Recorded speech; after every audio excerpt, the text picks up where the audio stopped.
Okay, then what I want to do is impress this in here. You can use your fingers, use a rolling pin to embed this. Okay, you don't want to press down too much like I did. That's too hard. I put that in too hard. Don't put it in too far. You won't get a good impression if you press it too far. Okay. A little too hard on that.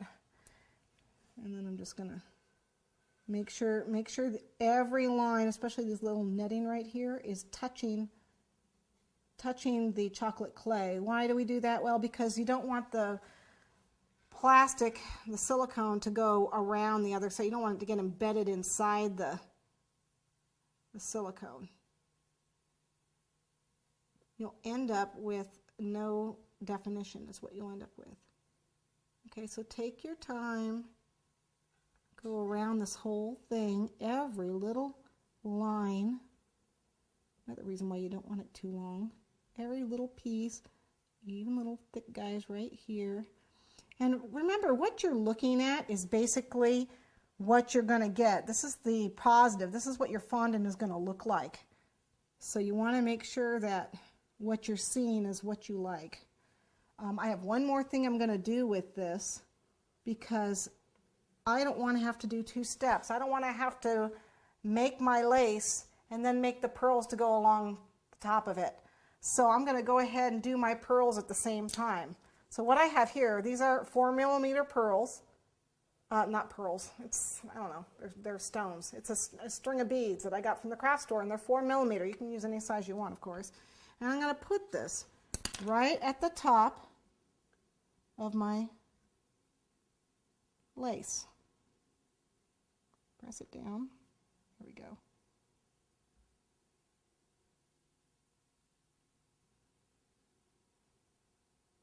Okay, and I'm going to use the ruler to help me just press that down into, and what that's going to do is create a pearl border to my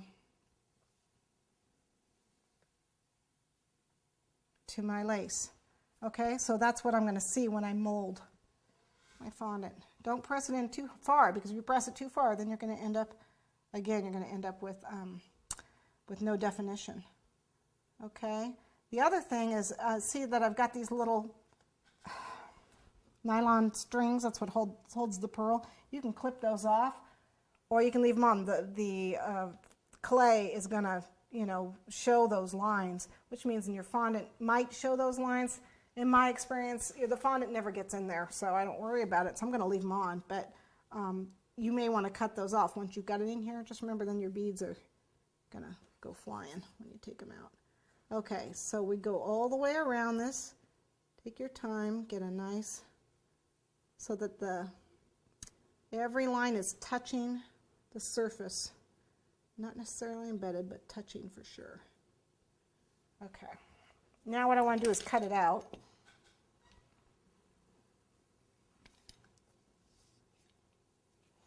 So I'm going to cut out my clay.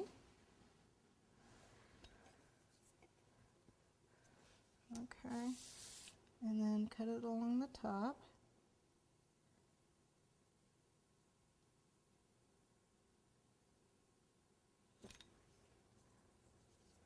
Okay, and then I want to cut it along the bottom, which I don't want to do with this tool. Notice I'm a few beads short here. Make sure you go straight up and down, because you don't want your lace to go at an angle.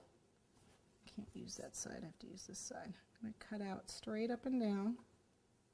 And I like the chocolate because it's very forgiving if you need to add a piece back in that you accidentally cut out.